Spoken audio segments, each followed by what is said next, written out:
Imagine waking up tomorrow. You reach for your phone, but nothing loads. No messages, no social media, no Google. You think it's just your Wi-Fi. Then you look outside. Your neighbors are standing in the street, staring at their phones too. Within minutes, the truth becomes clear. The internet is gone. Not for an hour, not for a day, for an entire month. At first, life might not seem that different. Your lights still work. Water still comes from the tap. Cars still drive. But beneath the surface, something much bigger has already started. Almost every modern system depends on the internet in some way. Banks can't process online transactions. Online stores stop accepting orders. Millions of people who work remotely suddenly have no way to do their jobs. The digital world doesn't just disappear, it freezes. By the end of the first day, confusion spreads. News stations struggle to gather information. Navigation apps stop updating. Ride-sharing services stop working. Food delivery apps go silent. Then airports begin to feel the pressure. Planes can still fly, but many systems that support scheduling, communication, and logistics become slower and more complicated. Flights are delayed. Travelers are stranded. Around the world, supply chains begin to slow. Supermarkets notice something unusual. People start buying far more food, bottled water, batteries, and fuel than usual. Shelves empty faster than they can be restocked. But here's the surprising part. The biggest problem isn't running out of food. It's running out of information. Without the internet, rumors spread much faster than facts. People don't know what's happening or when things will return to normal. Uncertainty becomes one of the most valuable and dangerous resources. A week passes. Businesses that rely entirely on online services stop operating. Small companies lose customers overnight. Streaming platforms are silent.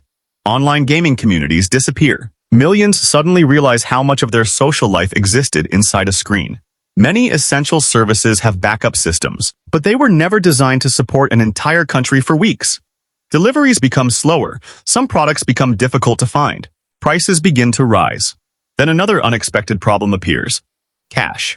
For years, many people have relied almost entirely on digital payments. If card networks and online banking are severely disrupted, suddenly having physical money becomes incredibly important. Something that seemed old-fashioned becomes one of the most valuable things you can carry.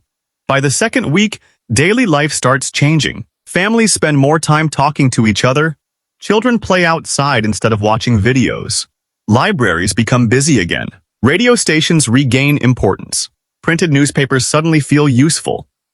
It's a strange reminder that not everything requires a screen. Yet the economy continues to suffer. Financial markets struggle to operate. International trade slows dramatically. Companies lose billions of dollars every day. The outage continues. Some industries survive because they prepared.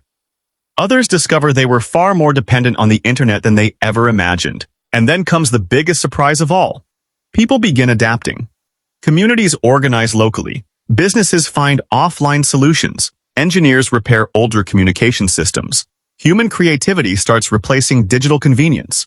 The world doesn't stop. It changes. After 30 long days, the internet finally returns. Messages flood in. Millions of emails arrive at once. Websites come back online. Life slowly returns to normal. But something feels different. For 30 days, humanity was forced to remember how deeply connected modern civilization has become, not just through cables and satellites, but through invisible systems we rarely think about. The internet isn't just where we watch videos or send messages, it's the nervous system of the modern world. And maybe the most important lesson isn't how difficult life would become without it. It's realizing how much of our lives already depends on something we can never actually see.